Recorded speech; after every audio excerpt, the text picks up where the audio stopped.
Rahasia yang tersembunyi.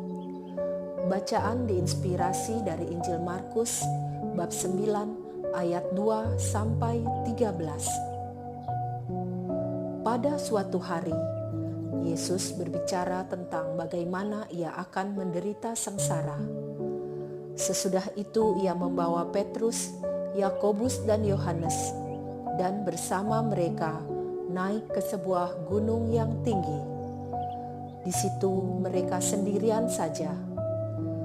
Lalu Yesus berubah rupa di depan mata mereka dan pakaiannya menjadi sangat putih berkilat-kilat. Tidak ada seorang pun di dunia ini yang sanggup mengelantang pakaian seperti itu. Maka tampaklah kepada mereka Elia dan Musa yang sedang berbicara dengan Yesus. Lalu Petrus berkata kepada Yesus, "Rabi, betapa bahagianya kami berada di sini. Baiklah kami dirikan 3 kemah, 1 untuk engkau, 1 untuk Musa, dan 1 untuk Elia." Petrus berkata demikian sebab tidak tahu apa yang harus dikatakannya karena mereka sangat ketakutan. Maka datanglah awan menaungi mereka, dan dari dalam awan itu terdengar suara, "Inilah anakku terkasih, dengarkanlah dia." Dan sekonyong-konyong, waktu memandang sekeliling, mereka tidak melihat seorang pun kecuali Yesus seorang diri. Pada waktu mereka turun dari gunung itu, Yesus berpesan supaya mereka jangan menceritakan kepada seorang pun apa yang telah mereka lihat itu sebelum Anak Manusia bangkit dari antara orang mati. Mereka memegang pesan tadi sambil mempersoalkan di antara mereka apa yang dimaksud dengan bangkit dari antara orang mati. Lalu mereka bertanya kepada Yesus, "Mengapa ahli-ahli Taurat berkata bahwa Elia harus datang dahulu?"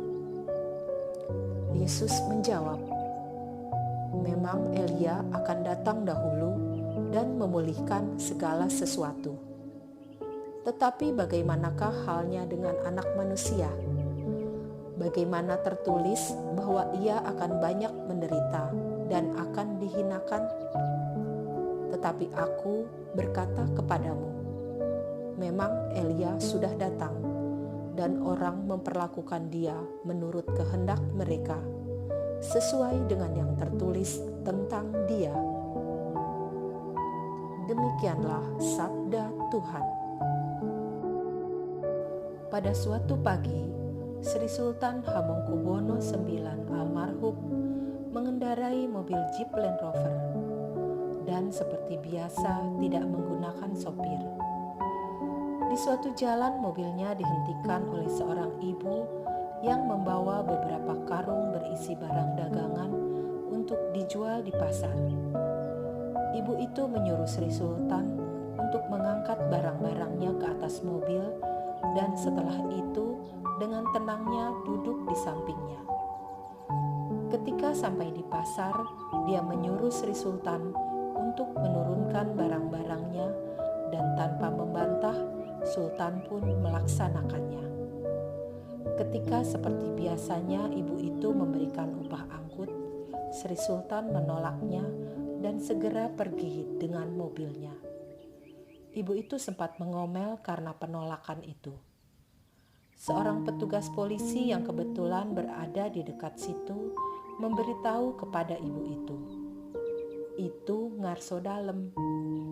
Ngarso Dalem adalah sebutan untuk raja di Jawa.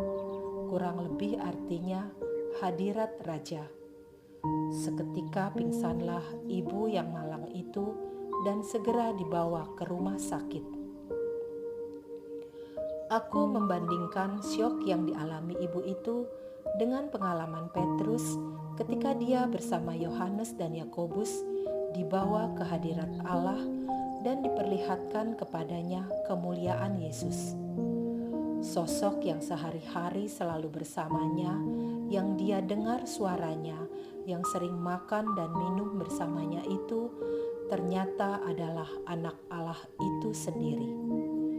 Pantaslah jika ia menjadi ketakutan dan salah tingkah, sampai entah dari mana idenya ingin membuatkan kemah bagi mereka bertiga.